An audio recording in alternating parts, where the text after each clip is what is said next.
In the frozen white forest, a woman exhausted and bleeding runs with her newborn escaping a death sentence. Blood stains the snow. Her footprints vanish. Then out of the mist, a white horse appears still and unreal, as if summoned from another world. From that moment, 3 souls become bound between life and death.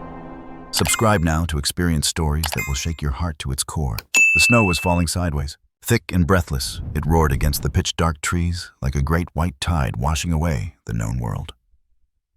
Each flake was a whisper of oblivion. Vermont, 1890. The kind of winter that made even death slow down and shiver. Joanna Miller stumbled down a narrow deer path, clutching a swaddled infant to her chest. Her coat was torn. Blood, her own, streaked the fabric like dark fingers. Her lips were cracked from the cold breath, barely visible in the blizzard. Every step a gamble. Her boots had long ago soaked through. The soles barely clung to the leather. She didn't look back anymore. Not because the danger was gone, but because she'd seen enough of it already. Elias whimpered in her arms. Not a cry, just that barely audible sigh that newborns make when they're too exhausted to scream. Joanna looked down at the baby's face, kissed his forehead through the wool, and pressed him tighter against her. Shh, stay with me, little star. Her voice cracked, caught, and died in the wind. The trees loomed ahead. Massive ancient oaks coated in frost like a cathedral of bones. Each branch seemed to reach for her claws of judgment. Every rustle in the woods sounded like a footstep. She had no map, no direction, only instinct and the whisper in her blood that told her she had to keep moving. If she stopped even for a moment, they would find her, and they would take Elias.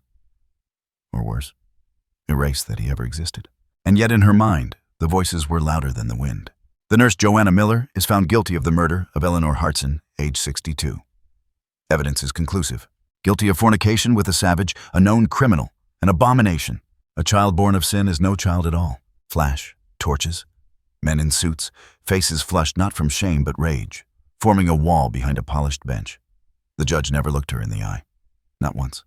Neither did the crowd. They didn't need truth. They needed a scapegoat. They needed a spectacle. She had stood in that courtroom in chains. Heavy cold iron that cut into her wrists and made her shoulders ache. Elias was still inside her then, kicking, fighting to exist. She had whispered to him that night, curled on the straw mat of her prison cell. No matter what happens to me, I'll get you out. I swear it. And now she was keeping that promise, one step at a time. She ducked under a low-hanging branch, snow soaking her hair. Her vision blurred half from exhaustion, half from the hot salt stinging her eyes. Her legs felt numb. Her back screamed, her womb pulsed with phantom pain. The night pressed in tighter. Her breaths came in shorter gasps.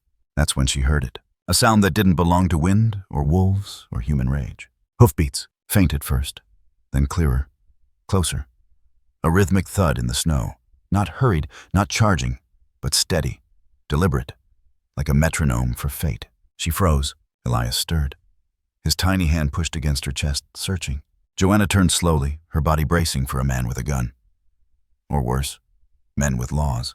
But what stepped from the curtain of snow was not a man. It was a horse. No, a vision. Tall, luminous, impossibly white. Like a creature carved from the breath of winter itself. Its coat shimmered under the moonlight, breaking through the storm for just a second. Silken, untouched. Eyes, not black like coal, but stormy gray, like melted ice. Watching her, the snow swirled around it like it had been born from the storm. No reins, no saddle, no sign of ownership. Joanna stumbled back instinctively, her body ready for another fight. But the horse didn't move. It only blinked once, slowly. She clutched Elias closer. "Are you real?" she whispered. The horse didn't answer. But it stepped forward. One stride, then stopped.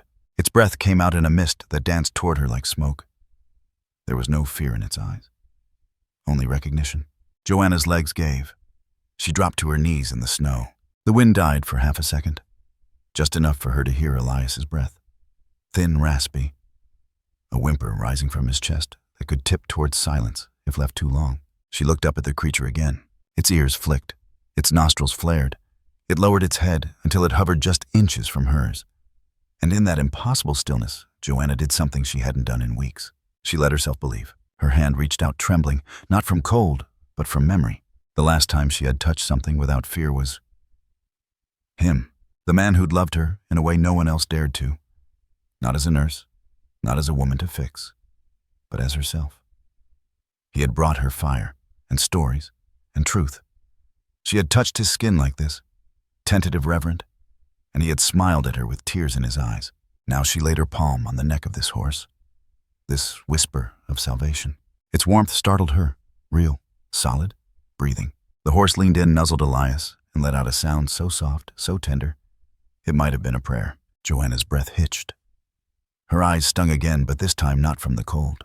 She sobbed once, sharp, ugly, raw, and then buried her face in the horse's mane, clutching both it and the baby, with what strength she had left. It didn't flinch. She cried there, in the middle of nowhere, the woods listening like silent jury. No words, just the ragged breath of a woman who had run too long and lost too much. And the steady, patient stillness of a creature that had chosen her, without demand, without question. In the distance, a howl rose. Not a wolf, not quite. Maybe grief, maybe time collapsing in on itself. Joanna wiped her face and stood again. Slowly, she looked at the path ahead. No road, no markers. She looked at the horse. It turned its head, not away, but forward, as if saying there. And then it began to walk. Not fast, but forward. Joanna followed. One step, then another. Behind her, her past burned. Courtroom screams the woman they tried to erase.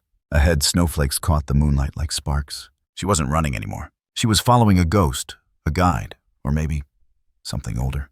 The horse didn't look back. Neither did she. But within her, the question lingered like a blade. Was she walking toward safety? Or redemption, toward a future for Elias? Or an atonement for the sins they'd written into her skin? It didn't matter. She had already made her choice the moment she stepped into that storm. To run toward something, not away. And so the woman once called murderer, the child once called a mistake, and the horse that had no name walked together into the whiteness as the woods whispered the name they would come to know. Whisper. And the snow kept falling. The forest thickened. Not in trees, but in silence. The kind of silence that felt alive, watchful, as if every trunk had eyes and every shadow held its breath. Snow pressed heavy on the limbs above the wind, slowing to a hush as if nature itself had paused to see if she would make it. Joanna trudged on each step, heavier than the last. Her legs burned. Her ribs ached with each breath. Elias had stopped crying. That scared her more than the crying ever did. His little face was still too still, his skin too pale in the fading moonlight. She pressed him to her chest harder, whispering his name like a charm. "Stay with me, baby. Just stay." Whisper walked beside her. No reins, no command. It didn't need one. The horse moved like it had always known this path, like it was born of this land and would dissolve into snow when its work was done. Its hooves left almost no prints, only sound. That strange, steady rhythm that somehow kept her moving forward. Until it didn't. Whisper stopped. Muscles taut, head high, ears twitching. Joanna froze. Then she heard it too. A growl, low, drawn out. Another joined it. Then another. Wolves. She turned slowly, eyes scanning the tree line, and saw them slipping from the shadows like oil spilled on snow. 4. No 5. Lean, starving. Their fur matted with hunger and frost, eyes catching moonlight like cracked glass. Joanna backed away, clutching Elias. Her breath caught mid-throat. She'd read about wolves in the medical camps, how they hunted in silence, circled their prey. Waited until the cold made flesh too stiff to run. The pack formed a crescent around them. Whisper didn't move. The lead wolf stepped forward, snarling its breath, steaming like smoke from a forge. Its muscles bunched low, ready to spring. Joanna turned her body, shielding Elias' eyes, darting for a rock, a stick, anything. But there was nothing. Only snow, fear, and bone-deep exhaustion. "I won't let you," she whispered. But it was for herself more than them. "I won't let you take him." The lead wolf tensed, and then, whump! Whisper stomped its front hoof into the snow. A deep, deliberate sound. Not a warning, a declaration. Then another hoof, then another. The rhythm was off. Asymmetrical, almost musical. Whisper moved in a slow circle, hooves falling in syncopated patterns, creating a cadence that echoed through the trees. The wolves hesitated. The lead one growled louder, but didn't advance. Joanna watched, breath held, as Whisper stepped toward them. The horse's head lowered slightly, its eyes unblinking. The sound of its hooves vibrated in her chest, low, primal, unsettling. Not violent, but ancient, like the forest itself was speaking through it. The wolves broke formation. One slinked back. Another let out a soft yelp and turned. And just like that, The crescent dissolved into branches and snow. Gone. Joanna collapsed to her knees. Not from injury, but from everything. Elias whimpered. Just a sound barely there, but it was enough. She held him closer, kissed his cheek, and tried to smile. "You did it," she said to whisper. The horse blinked once, then walked to her and stood silently by her side, flank pressing against her shoulder like a shield. Her strength drained. She let her body sink into the snow. It was cold, but for now, she was safe. That's when she felt the sting. Her hand. She looked down. Blood. A jagged tear ran from her palm to her forearm, split open by a sharp branch she hadn't even noticed in the panic. Blood welled hot against the cold. It spilled onto the snow like red ink on white paper. She stared at it. Then came the shaking. Not from the cold. From inside. Everything cracked. The wolves hadn't killed her. But the moment they left the weight of days without sleep, the blood on her hands, hers and others, and the unrelenting question of why. Why her, why Elias? Why this life? It all came crashing in. She tried to breathe. Couldn't. Tried to think. Failed. She looked at Whisper, then to Elias, and then her eyes fell shut. And suddenly she was elsewhere. Not in the forest, not even in the present, but back there. The fire crackled low, casting long shadows across the painted hides of the tent. Incense burned slow in the copper dish beside her, thick smoke curling upward, like spirits rising. She was kneeling. Her dress was different, woven by hand, stitched with symbols she didn't know the names of, but had come to feel like armor. Her hair braided with feathers, gifts from the women who had whispered songs into her hands, told her of their mothers of births and deaths that came not from hospitals, but from earth. The man across from her sat silent, tall, skin like dusk, eyes lit with a quiet that made her own racing thoughts slow down. His hand reached out across the space between them. Palm up, open, invitation. She had placed her hand in his, and for the first time in her life, she'd felt something she couldn't name. Not love, not safety, not even desire. Belonging. "I don't know your ways," she had whispered. He had smiled warm and wide. "And yet you carry them. Everyone says this is wrong. They're afraid of what they don't understand. And our child," his hand moved to her belly, soft, reverent, "will be a bridge." She remembered the way his voice cracked on that last word. Bridge. Not weapon, not mistake. Bridge. She opened her eyes. The forest returned. The pain returned. The blood was still there, but she wasn't the same. Joanna stood slowly, gripping Whisper's mane for balance. Her legs trembled but held. She looked around the trees, no longer seeing them as judges, but as sentinels. Guardians of this trial she had not chosen, but would finish. She tore a strip of fabric from the hem of her coat and wrapped her arm tight. The bleeding slowed. Her hands were shaking, but her eyes were clear. Elias stirred again. His lips found her chest, hungry. She fed him in silence, the snow falling softly around them. And when he finished, she kissed the top of his head and whispered, "I'm done running." Whisper turned to her as if in agreement. "I'm not the monster they say I am," she continued, voice louder now, steadier. "And neither is he." Her words didn't echo. They didn't need to. The forest had already heard her. She adjusted Elias against her chest, secured the wrappings tighter. Blood crusted on her fingers, stiff with cold. Ahead, the trees opened slightly, just enough to reveal a narrow path curving downhill.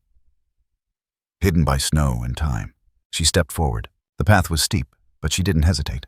The wind shifted behind her, no longer cruel.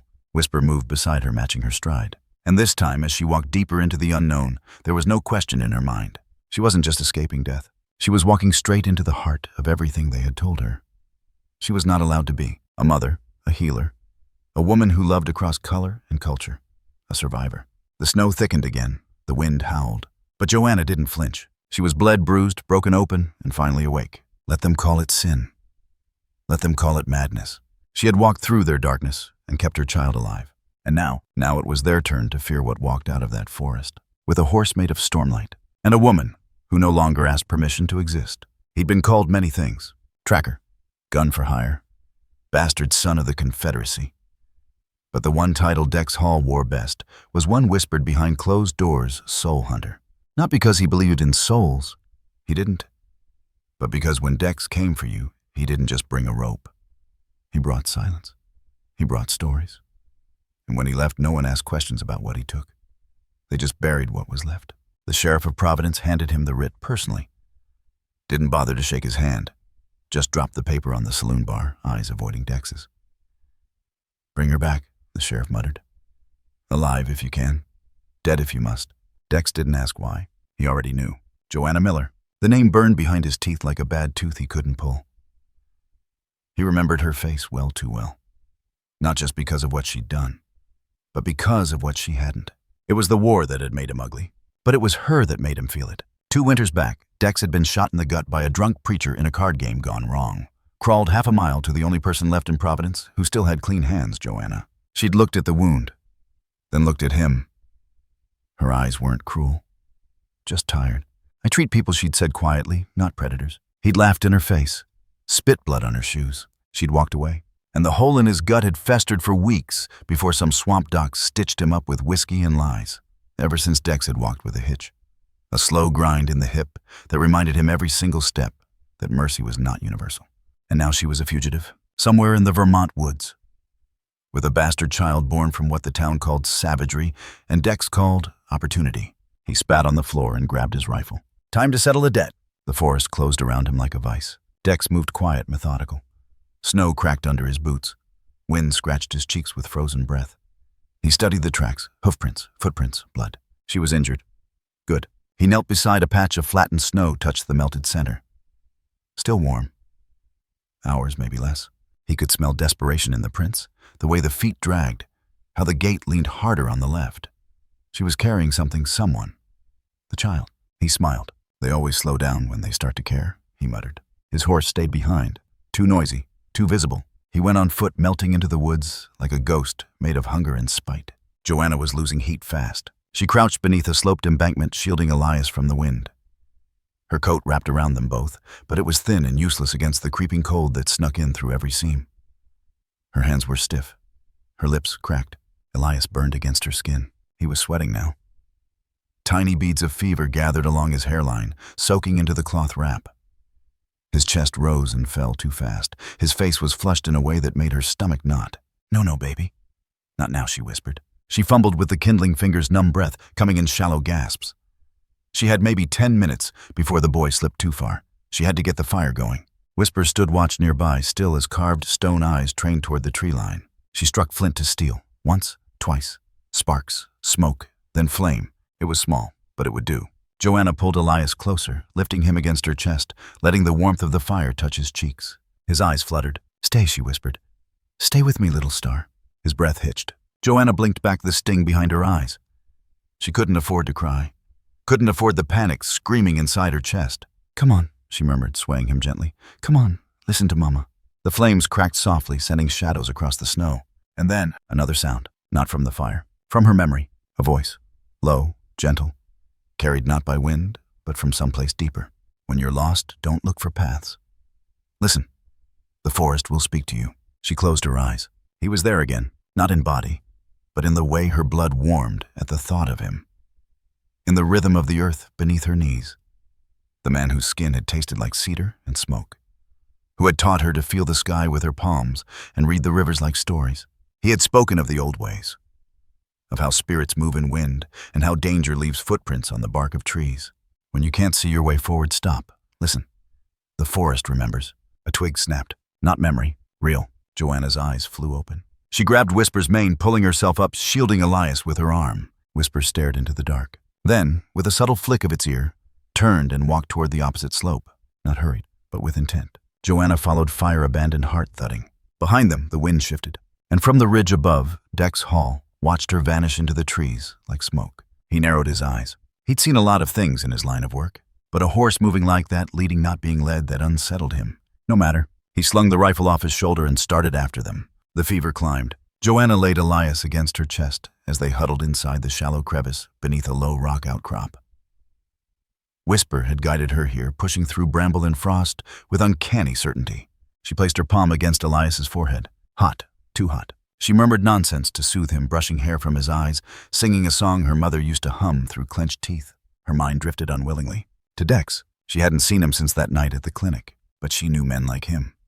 Cold where they should be warm. Punishers of softness. Seekers of power, not justice. He wouldn't hesitate. Not for Elias, not for her. Joanna clenched her fists.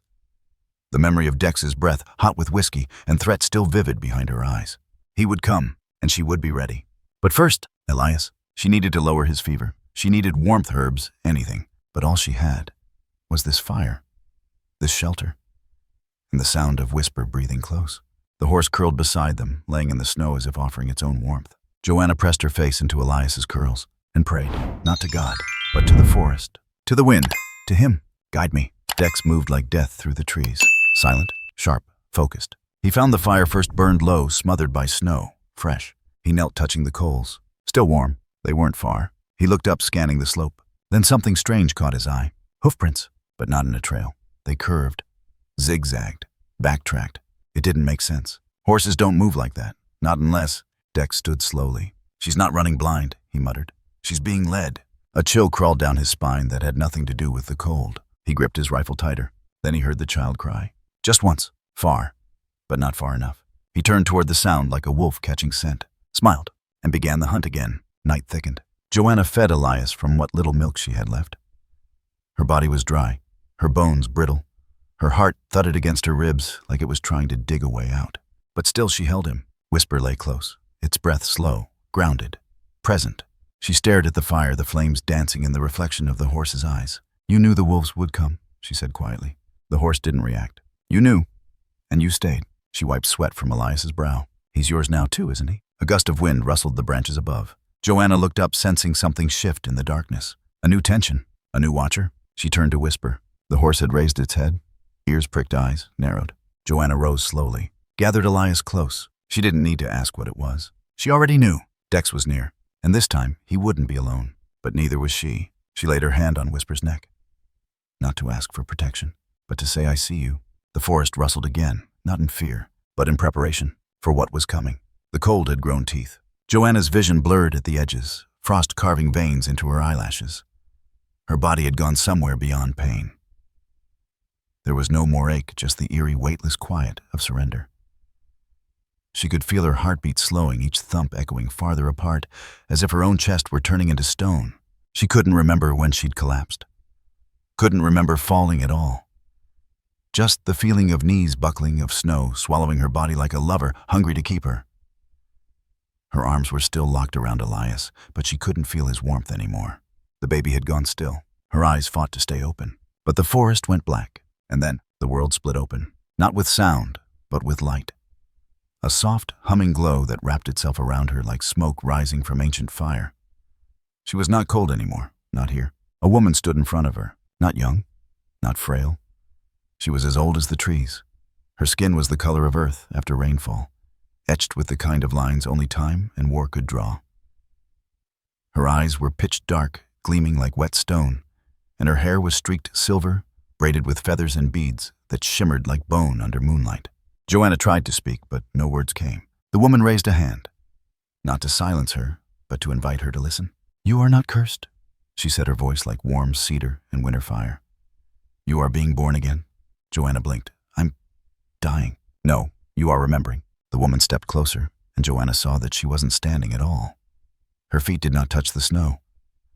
She was smoke and memory spirit wrapped in skin. A ghost, or something older. You've carried pain in your bones that wasn't yours. Guilt that belonged to others. Shame that was planted in you like poison. Joanna wanted to sob, but the tears were frozen somewhere inside her. I'm trying to save him, she whispered. The woman's expression softened. You are. But to save him, you must first come home to yourself. Joanna looked down. Elias's face was pale, too pale, but his lips moved faintly, as if tasting the echo of some distant lullaby. I don't know how, Joanna said. Yes, you do. You always did. You just forgot. The woman pointed beyond her shoulder toward a cluster of trees choked in mist. Follow the horse. And just like that, the light dimmed. The cold returned. The weight of her limbs crashed back into her body. She gasped, coughing snow from her lungs. She was awake again, alive, and Whisper was standing a few yards away, unmoving, staring. She tried to rise. Her legs trembled, but she pulled herself upright. Elias whimpered faintly against her chest, and she pressed a kiss to his forehead, relief flooding her in jagged pulses. Thank you, she whispered. She didn't know if it was for the vision, or the horse, or the forest itself. Whisper turned and began to walk. Slowly, deliberately. Joanna followed. Each step felt like walking through honey. Her muscles burned. Her skin screamed. But something had shifted. Her fear no longer led her. Her body moved because her soul demanded it. The trees parted ahead. Beyond them, a wall of rock rose from the earth, jagged and ancient, cloaked in vines and frost. It looked like the earth had folded in on itself like a wound, left by something holy. Whisper stopped before it. Joanna stared. "There's nothing here," she said, voice barely audible. Whisper stepped closer to the stone, and then with a tilt of its head and a stomp of its hoof revealed the lie. A crack. Thin, crooked, but real. Joanna approached. Her breath caught. The fissure wasn't just a fracture. It was a doorway. A hidden opening carved by time and ice and maybe something more. She stepped through. Immediately the air changed. It was warmer. Not like fire, but like breath. The kind of heat that came from life, from skin, from memory. Inside, the world narrowed. The rock walls curved around her like a womb, sheltering and vast all at once. The wind no longer howled. It whispered low and ancient. She walked farther and stopped. The space opened up. A cavern, not large but old, deep, with walls smoothed by hands long gone.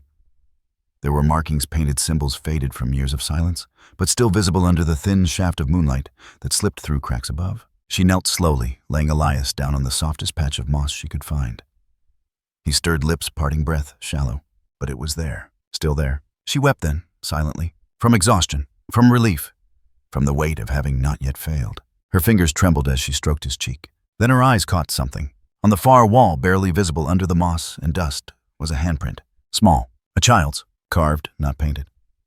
Pressed deep into the rock, preserved. She rose and walked to it, reached out. Her palm hovered, then touched. And in that contact, skin to stone, something unspooled inside her. A thread pulled loose from a lifetime of silence. She saw flashes, not of her own life, but of others. Mothers kneeling here, lighting fire by hand. Fathers singing to daughters, in a language she didn't know, but felt in her ribs. Children dancing, laughing, drawing their futures into the rock like spells. She felt them, all of them. And then, for the first time, she felt herself. Not the nurse, not the fugitive, not the sinner, not the white woman who betrayed her race by loving outside its line. Just Joanna. Joanna, whose body had held another. Whose hands had mended wounds no one else would touch. Whose heart had broken in silence, but kept beating anyway. She pressed her forehead to the wall and let the sobs come. Raw, real, releasing. The cave held her cries without judgment. Whisper stood in the entrance watching. A silent sentinel. Time folded around them. Joanna didn't know how long she stayed there. Minutes, hours, a lifetime. Eventually her body calmed. She turned back to Elias. He was sleeping, peacefully. Color had returned to his cheeks. She lifted him gently, cradled him in her arms, and sat near the wall, the handprint at her side. Whisper lay down at the mouth of the cave, curling its body close to block the cold that dared try to follow. Joanna closed her eyes, and for the first time in days slept, not from fear, but from safety, because she had found something more than shelter. She had found the echo of a people who had lived, loved, and survived here before her. She had found the door between the living and the dead. And on the other side of it, she had found herself. The wind had changed. It wasn't colder or stronger, just quieter. A strange stillness fell over the edge of the forest, like even nature was holding its breath. Joanna didn't know how far she'd walked after the cave. Her boots dragged soaked and ruined.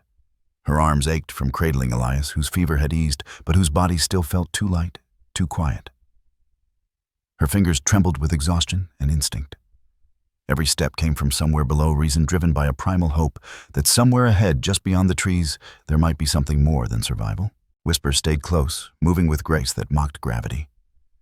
The horse would pause now and then, ears pricking, nose lifting as if reading air. Then it would walk again, and Joanna would follow. The snow had thinned. No longer a blizzard, but a hushed snowfall, the kind that blanketed the world in reverence. Beneath it, the land began to change. Fewer pines, more birches. And ahead, nestled between two curved slopes, was a narrow path barely wide enough for a child. Joanna stumbled toward it, half hoping it led nowhere, that she could finally collapse without consequence. But as she turned the bend, she saw him. He stood just beyond the tree line. A boy, no more than 10, barefoot, wrapped in a tattered brown coat that looked 2 sizes too big. His skin dark as night eyes, wide calm watching. He said nothing, didn't flinch, didn't run, just stared at her. Joanna stopped. Whisper did not. The horse took 2 more steps, stopping just beside the boy, lowered its head as if acknowledging something beyond the surface. The boy reached out and placed a hand on the horse's neck. Still he said nothing. Joanna clutched Elias tighter. "Please," she rasped. "He's sick." The boy looked at her eyes, old beyond his years, and nodded once. Not slowly, not hesitantly, with certainty. Then he turned and began walking into the trees. Joanna didn't question. She followed. Whisper trailed behind them like a shadow cast by something holy. The path twisted, narrow, root-choked, hidden beneath snow and moss. The farther they went, the warmer the air felt. not by temperature, but by intention, like they were stepping out of judgment and into something sacred. After several minutes, the forest split. A low stone wall appeared, half sunk into the earth, half covered in ivy. Beyond it, movement. Figures. Huts built into hillsides. Fires burning low in clay pits. Wind chimes made of bone and glass swaying gently. Smoke curling from chimneys carved into the land like breath from sleeping mouths. Joanna blinked. A village, but not one found on maps. This place was hidden on purpose.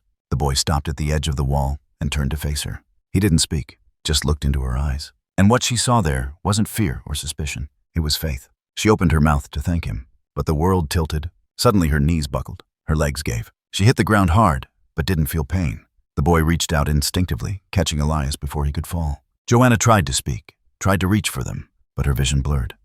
Her breath caught in her chest. She collapsed into snow. The last thing she saw was Whisper, standing between her and the trees, as if daring death to take one more step. He arrived 5 minutes too late. Dex stood on the ridge above the birch tree path, rifle slung low, sweat prickling down the back of his neck. He stared at the trail. Snow flattened, hoofprints, bare feet. His mouth twisted.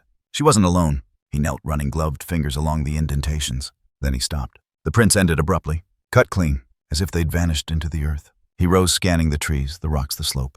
There was no sound, no movement. Nothing but trees, wind, and sky. It made him angry, not because he'd lost them, but because he couldn't explain how. He had hunted men through swamps, deserts, even cities burning from their own hatred. But this felt like being swallowed by something he didn't understand. He spit into the snow. "Run all you want," he muttered. "You'll have to come up for air sometime." Then he turned and vanished into the woods like smoke. Inside the village, hands reached for Joanna. She was lifted by strangers, faces she didn't recognize, arms brown, weathered, gentle.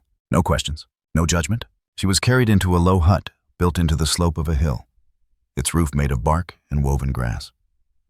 A fire crackled inside, casting golden light across the walls, where paintings of birds and rivers spiraled outward from a single red dot. Whisper followed, refused to stay outside. The horse stood at the threshold, blocking the door from closing eyes, never leaving Joanna's still body. Elias lay beside her on a bed of fur and moss, his breathing slow but no longer ragged. The boy stood near the fire. No one asked him where he found her. They already knew. He had always known where to look.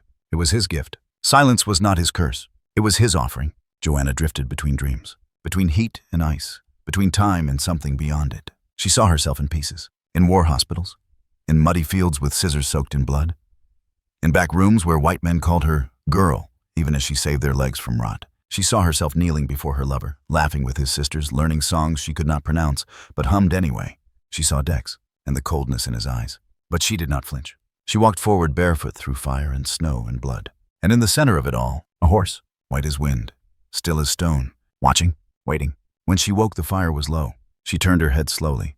Elias lay beside her, fast asleep, pink returned to his cheeks. Whisper stood just inside the door flank, pressed to the wall, silent. Joanna tried to sit, but her body argued. Muscles stiff, chest heavy. She managed to raise herself just enough to see the boy sitting cross-legged at the fire. He turned. Their eyes met. She opened her mouth, then stopped, because no words were needed. She nodded. He nodded back. And somehow it was enough. Later, when the villagers came, old women with hands like tree roots. Younger men carrying bowls of broth and linens, they said little. They gave her time, space. One woman with long gray braids and a smile carved deep into her face looked at Joanna and said, "You're not the first to crawl here half dead." Joanna tried to answer, but again her throat tightened. It wasn't sickness anymore. It was emotion, the kind that had been buried too long, the kind that rose only when someone looked at you and saw you. She looked at Whisper. The horse had moved closer to Elias, lowering its head until its nose brushed the child's curls. Elias stirred. Whisper let out a low exhale. Joanna's tears came without sound. It struck her then, not as metaphor but as truth. This creature had become more than guide. It had stood at the threshold between life and death, not once, but again and again. It had carried her past judgment, past shame, past Dex Hall and the wolves and the snow. It had kept Elias warm when her body could not, and now it stood sentinel, not just at the door of this hut, but at the very border of the world she had come from, and the one she had entered. A symbol of something older than language, a bridge between endings and beginnings, between who she was and who she would choose to be. Night fell outside, but inside the hill, the fire never went out, and Joanna, wrapped in warmth and memory, finally closed her eyes, not to escape, but to rest. To begin again? Konku! Joanna awoke to the sound of firewood cracking softly. The hut smelled of cedar warm ash and something faintly sweet like dried herbs steeping in water. Her body felt both too heavy and too light, like she'd been untethered from time itself. Her lips were parched skin coated in a sheen of sweat. But the ache that had rooted itself in her chest for days, weeks, was no longer sharp. It had dulled. She blinked slowly, vision adjusting to the low light. The walls of the room were made of clay and thatch, reinforced with woven reed and timber. Symbols painted in red ochre curved around the entrance like quiet guardians. No crucifixes, no portraits of presidents, just earth and hand and story. She turned her head.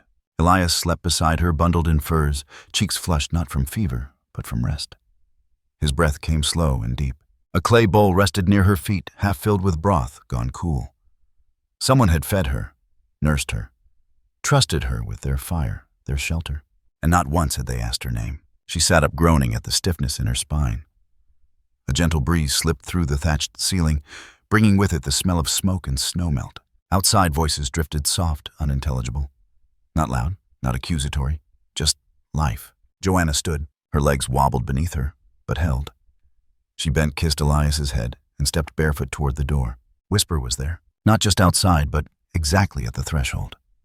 Standing motionless, his body filling the space like a question unspoken. His eyes met hers, calm, certain.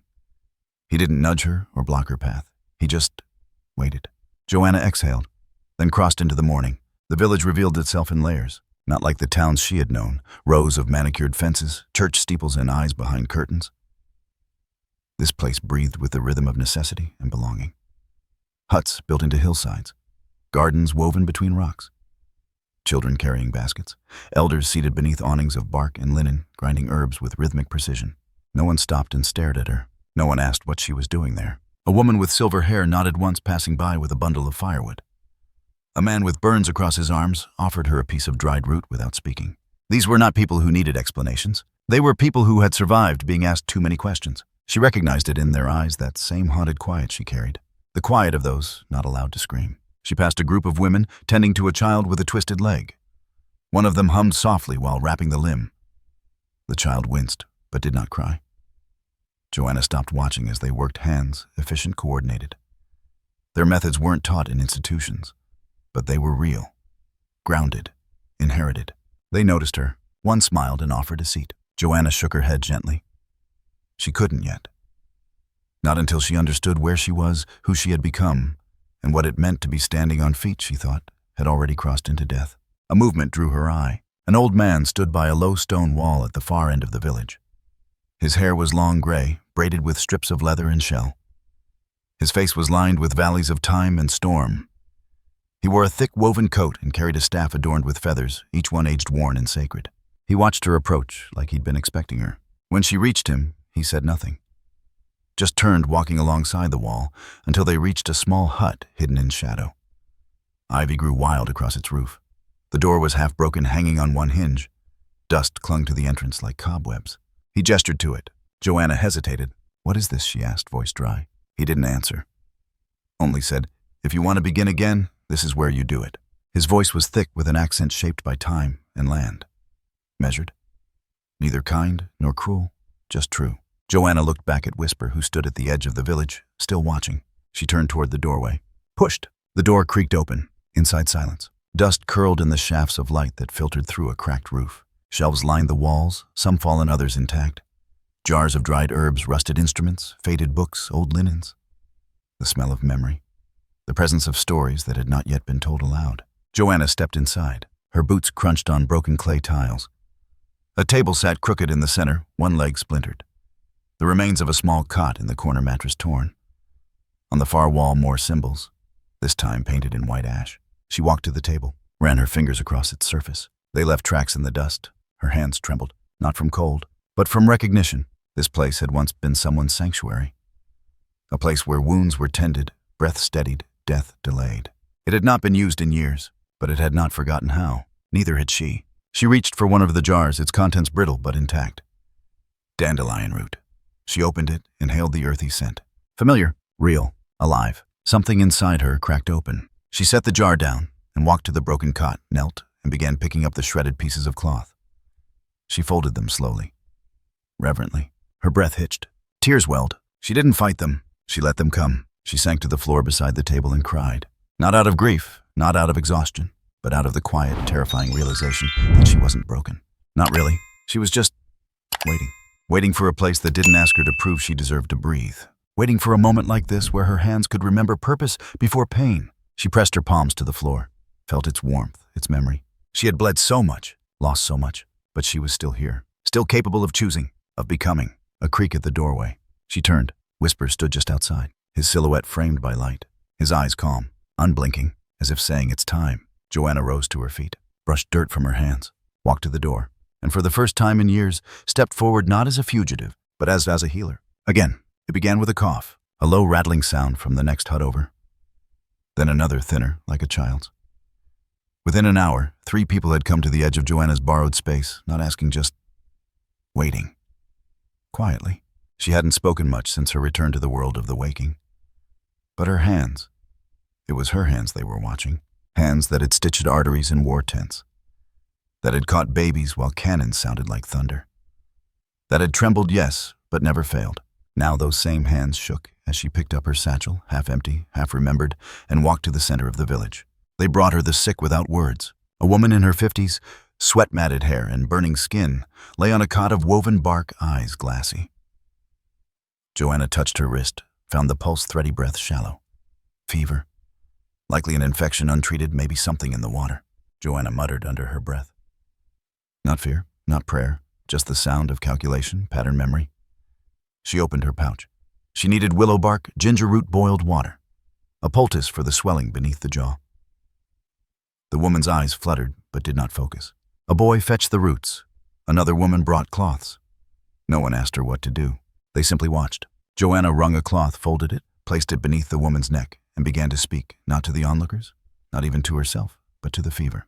"I've seen worse than you," she whispered. Her fingers moved with certainty, even when her voice trembled. She worked for over an hour. The woman's breathing steadied. Joanna stayed until her pulse returned to rhythm, then moved to the next. A child, maybe 7, mouth stained red with blood from the night's coughing. Joanna inhaled sharply, but said nothing. Her hand pressed gently on the child's back, feeling the ribs through paper-thin skin. She asked the boy to breathe. He couldn't answer, too weak, but his eyes widened as he tried. Again she whispered. He wheezed.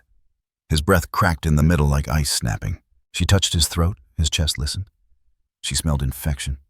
She needed steam, heat, herbs, anything to open him up. She lit a fire near his cot. Poured water over dried leaves, covered the pot with cloth, made a small tent with her own coat. She crawled in beside him. "Breathe with me." He did, slowly, desperately.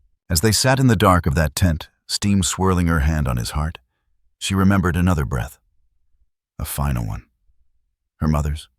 Shallow. The kind you remember only in nightmares. "I won't let you go like that," she told the child. And he didn't. Later he coughed again, but the blood had thinned. His mother wept quietly. No words. Just one hand pressed to her chest. Then came the woman. She was younger than Joanna. Eyes sharp with pain, legs shaking as she walked. Her hands cradled her belly like something sacred had just been taken from it. Joanna didn't need to ask. She led her into the hut, laid her down and placed her hands on her womb. Cold. Too cold. Joanna asked for warm stones. For honey if they had any. The others moved around her like breath. No questions. No demands. Just trust. As Joanna worked, the woman's fingers clutched the blanket tighter. Her lips moved, but she said nothing. Joanna had seen this before. A child lost before the world could claim them. She placed her hand gently on the woman's head. "It wasn't your fault." The woman opened her eyes. "I didn't," she began, voice cracking. "I know," Joanna said. She stayed until the trembling stopped. Outside, Whisper waited patient. By the time twilight touched the treetops, Joanna's hands were stained. Her arms ached. Her feet were blistered. She had eaten nothing since dawn, but she had saved 3 people from the edge, and something inside her had shifted. Not like before when she was needed or when it was duty. This was different. This was rebirth. Elias met her at the doorway of the hut as she returned. His cheeks were flushed, his eyes clear. He reached for her with both hands. She fell to her knees, caught him in her arms, and for the first time since the night they fled, she wept freely. Not from fear, but from the impossible weight of grace. She carried him inside, sat in the corner, and rocked him until he fell asleep. Then she stood, crossed the hut to the far wall, and fell apart. She didn't scream, didn't speak, just folded into herself, her back sliding down the clay wall until she was crouched on the ground, face in her hands. The tears came in waves. For the woman in chains, for the lover burned in silence, for the mother told her child would never be welcome, for the healer who had once believed she'd never be allowed to heal again. She didn't notice Whisper enter, didn't hear his hooves on the floor, but she felt him, warm breath against her neck. She turned. He stood beside her. Close. She leaned into him, face pressing against his chest, hands grasping the silver mane like rope in a storm. No words. Just breath. Just silence. Just this moment. She held him for what felt like hours, and in that silence, everything changed. She was no longer running, no longer explaining, no longer shrinking. She had crossed through fire and come out the other side, not clean, not untouched, but whole. She stood slowly, looked around the hut, at the tools she had touched, the bodies she had healed, the child she had saved, the horse that had never once abandoned her. She wasn't asking for permission anymore. She wasn't hiding. She was here. And for the first time in her life, she was enough. The sky cracked open with smoke. It began at the tree line, thin plumes rising like warnings, then thickening, blooming into black clouds that blotted out the late morning sun. Birds fled. The ground animals went silent. And the scent of fire, not natural, not cooking, reached the center of the village like an accusation. Joanna stepped out of the hut, hands stained from tending wounds, her heart already sinking before her mind caught up. The smoke was coming from the western side, where the forest was thinner, where the path into this hidden place was least guarded. She didn't have to guess. Dex had returned, and this time he wasn't alone. She heard the first scream a minute later. Not pain, not fear. Warning! The villagers moved quickly, not with chaos, but with a rhythm long practiced. Children were gathered. Elders helped. The sick who could walk were ushered to shelter. Huts closest to the forest were abandoned. Those with medicine were emptied in seconds. No one shouted, no one panicked. They had done this before. Joanna stood frozen eyes, locked on the horizon. Body refusing to move. Her mind screamed, "Take Elias and run." But her feet wouldn't obey, because this time there was nowhere left to run. She had built something here, bled into the soil of this place. Whisper had brought her not just to shelter but to purpose, and she would not leave it behind again. Not for Dex, not for anyone. She ran to her hut, scooped Elias into her arms. He clung to her instinctively, small arms around her neck, heartbeat pressed against hers. "Don't be scared," she whispered, though she could hear the tremor in her own voice. She handed him to the silent boy, her guide from days before, who appeared at the door like a ghost made of patience. "Take him to the rock path," she said. "You know where." The boy nodded, then vanished into the smoke. Behind her, hooves thundered, trees cracked, voices harsh shouting, and then flames. Dex Hall led them through the woods like a man walking into hell without blinking. He didn't recognize half the men behind him. Mercenaries, ex-soldiers, drunkards with guns. The sheriff had offered coin and pardons for anyone willing to clean up the forest. Dex hadn't come for pay. He came for her, Joanna, the one who'd denied him salvation, who had survived when she should have burned, who had made him feel small with nothing more than silence.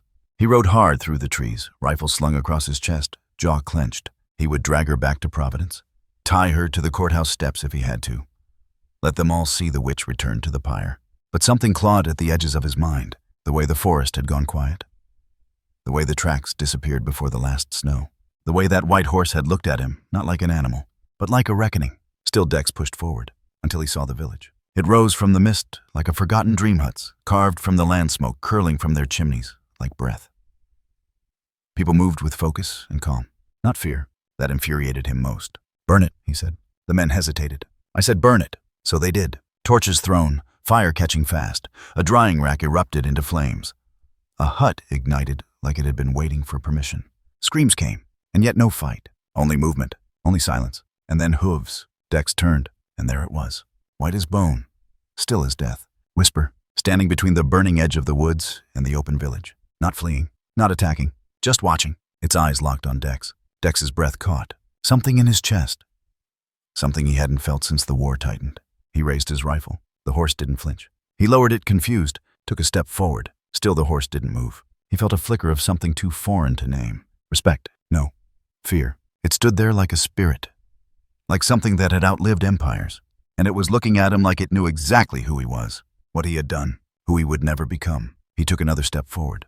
And then she appeared. Joanna, stepping through the smoke, her hair loose, her hands bare.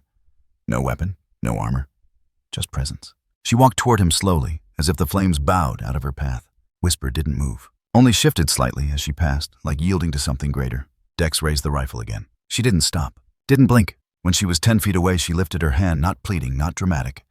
Just calm. "If you want to shoot me," she said, voice clear and low.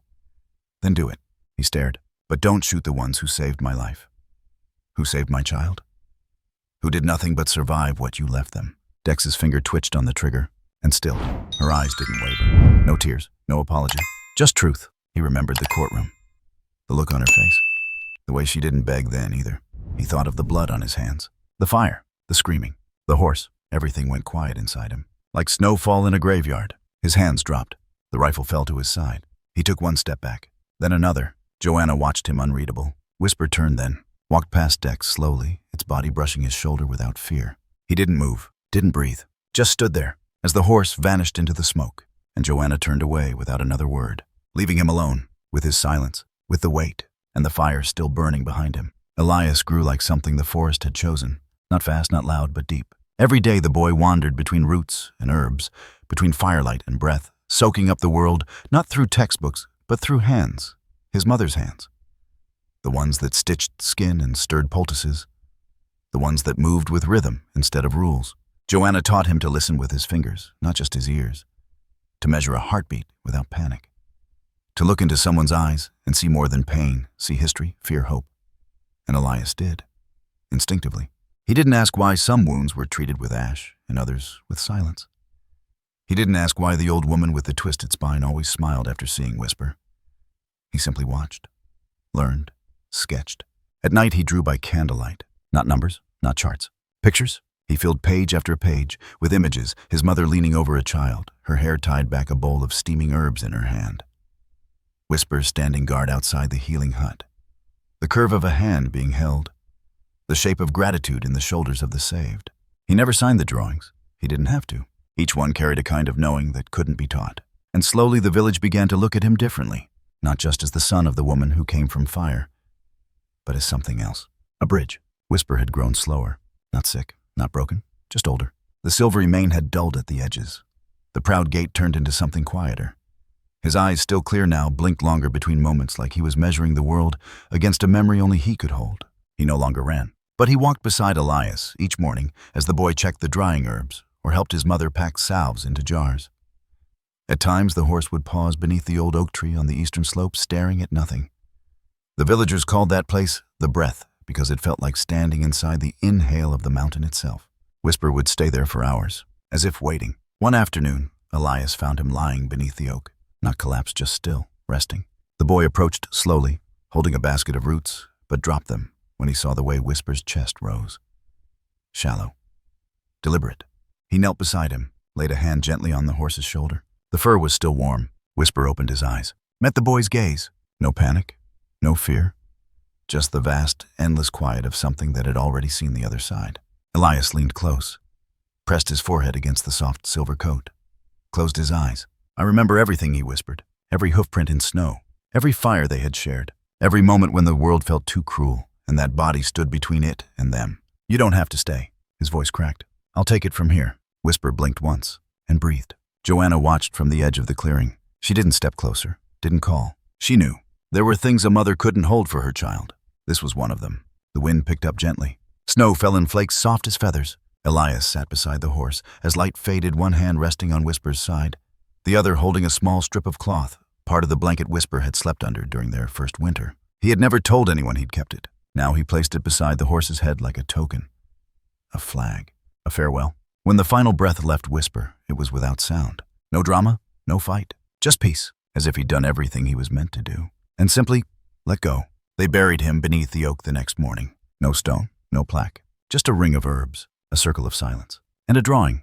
Elias placed one of his sketches at the base of the tree. It showed Whisper standing in the snow, eyes turned towards something just off the edge of the paper, as if he saw it coming, as if he was never meant to stay. And as the snow continued to fall gentle, unhurried one by one, the leaves of the oak began to drop. Gold, soft, perfect. Elias never went to medical school, not because he couldn't, because he didn't need to.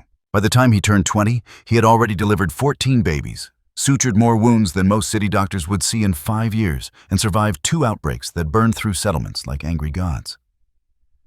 His education was written into the backs of the hands who'd taught him, carried in whispers and steam, and recorded in the silence between breath and death. He kept sketching, always sketching. Patience, stories, symbols, the curl of smoke from medicinal herbs, the glow of firelight on a woman's face as she opened her palm and said, "This root saved my mother." He He compiled them into a manuscript, not a textbook, a testimony. He titled it, The Breath Between. It was a study of healing rooted in what institutions dismissed ancestral intuition, communal trust, the relationship between earth and illness. He cited first-hand accounts, used case sketches instead of lab results. He wrote about Whisper, about his mother, about the day he realized saving someone's body wasn't always the same as keeping them alive. He sent it to 3 major universities, and they all rejected it. The first letter read, "Your work lacks clinical evidence, randomized trials, or approved methodologies. While the narrative is compelling, it does not meet scientific rigor." The second, "Anecdote is not medicine." The third, "We appreciate your submission. Unfortunately, our curriculum cannot endorse undocumented healing practices with no peer-reviewed basis." He didn't respond. He didn't need to. He had never written it for them. But what came next, he hadn't expected. He was invited to speak at a regional conference, the Northern Medical Ethics Forum, hosted in Boston. A room of scholars, practitioners, critics. One of the committee members had stumbled across a printed copy of his manuscript, passed hand to hand, village to village, and insisted on giving him a slot. He accepted. When he arrived, they expected a lecture. They got a story. Elias didn't open with data. He didn't stand behind a podium, nor did he pass out notes. He walked onto the stage and simply looked at the audience rows of well-dressed men and women with pens poised and skepticism sharp behind their glasses. He said nothing. Instead, he turned to the projector and clicked the first slide. A drawing. His mother kneeling beside a sick child, holding a cloth to the boy's forehead. The detail was stark, her eyes rimmed with exhaustion, her mouth half open, as if mid-breath. Next slide. The village. Women boiling water in clay pots. A man sharpening a needle over fire. A child pouring ground roots into a pouch. Next, Whisper, standing in snowflakes caught in his mane. His eyes steady, alive. Click. The boy who never spoke, his fingers guiding a fevered stranger through the trees. Slide after slide. No narration, just silence. And sketches that spoke louder than textbooks ever could. By the 5th image, the room had changed. Pens were down. Jaws were set. Eyes were no longer focused on critique, but memory. Somewhere around the 12th slide, the tears came. Slow at first. A woman in the 3rd row reached for a handkerchief. A man behind her blinked too hard and wiped his glasses for no reason. Elias said only one sentence. "I come from a place where no one was allowed to scream." Then he clicked the final slide. It was a drawing of Whisper's grave beneath the great oak. Snow falling. A child's handprint pressed against the trunk. The lights returned. The room stayed silent for a long full minute. When the moderator finally stood, he didn't ask a question. He simply said, "Thank you." That night, Elias left the building without applause. But something had shifted. 3 days later, a reporter reached out. A woman from New Haven, mid-30s. She'd been in the audience. "I didn't cry because I was moved," she wrote in her email. "I cried because I remembered something I've been trying to forget for 20 years. She interviewed him over tea in a quiet cafe. Didn't press, didn't angle. Just listened. She published the story a week later under the title, "The Doctor Who Spoke Without Words." It was picked up by a larger paper, then a magazine, then a radio station. It spread across the Northeast like wildfire, but not in scandal, in curiosity, in awe, because people weren't just reading about Elias. They were seeing themselves, in his drawings, in his silences, in his truth. The ones who had grown up in border towns, cared for by grandmothers, with herbal salves and songs in forgotten tongues. The ones who had held dying loved ones with nothing but water hands and prayer. The ones who had been told that what they knew wasn't real, because it wasn't measured. Letters came, hundreds, then thousands, from women who had delivered their own children. From veterans who'd found peace in the hands of unlicensed healers. From men who had grown up watching their mothers save entire neighborhoods without ever being called doctor. Elias didn't reply to all of them. He couldn't, but he read everyone. And in the quiet of his room, lit by oil lamp, he began drawing again. Not just stories, but futures. He sketched schools without walls, clinics without borders, circles of elders passing knowledge to children beneath the boughs of trees. He knew the world wasn't ready for all of it, but he also knew something else now. It had begun, not because of a fight, not because of validation, but because someone finally had stopped looking for proof and started remembering truth. It didn't look like a hospital. It looked like a story. The center stood at the heart of the same valley that once held only smoke silence and the faint footprints of the hunted. Now the huts had become wings. The herbal racks were organized with hand-painted signs in 3 languages. The fire pits had become meeting circles where laughter and questions both held equal ground. There were no intake forms, no doors that required papers. People came, and they were seen. That was the rule. They called it the White Root Clinic, though no official name ever hung above the entrance. The village had become a gathering point, not just for the sick, but for the forgotten, the undocumented, the exiled, and the exhausted. They came from towns, upstate cities, along the coast, sometimes walking for days, just to be heard by someone who didn't ask for proof of worth. Children played near the gates. And always, they circled the silver statue. It stood in the courtyard, slightly off-center, crafted from melted scrap, hand-shaped by those who remembered. It wasn't lifelike, not perfectly, but it carried the shape of presence. A silver horse, mid-stride, head forward, eyes locked on something only it could see. Some kids called it the ghost, others called it hope. They climbed its legs, traced its mane, placed flower petals at its feet without ever being told.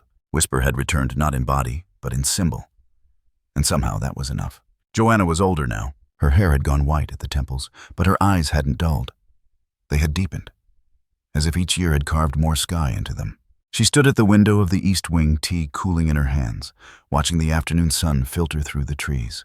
Light struck the far wall at just the right angle, and for a moment, only a moment, it painted a shadow across the clay. A horse, galloping. She didn't smile. She didn't cry. She simply nodded, then turned. Elias sat cross-legged in the healing circle surrounded by children.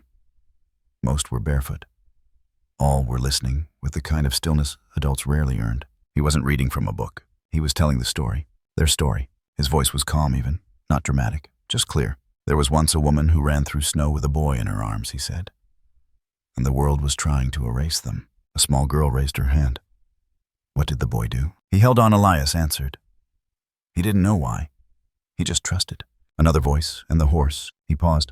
The horse had no name at first. He was just there, until the world started listening. And then his name came like a breath. He didn't say it. He didn't need to. The children looked toward the statue outside, and Elias continued. They didn't fix people. They didn't save everyone, but they stayed. He let the silence sit. And sometimes he said, that's enough to change the world. Later, as the sun dipped below the tree line, Joanna joined him by the fire. They didn't speak. They didn't need to. Elias placed a hand on her shoulder. She covered it with hers. And for a long moment, they just watched the children run across the dirt courtyard, laughter chasing footprints in every direction. Then Elias spoke quietly, more to the fire than to her. You know what I tell the new ones when they ask what we do here? Joanna shook her head. I tell them, we don't cure disease. She looked at him now. We help people remember they deserve to live. Her eyes filled but didn't overflow. She whispered, that's all I ever wanted. The final scene was simple. Snow falling. Not hard.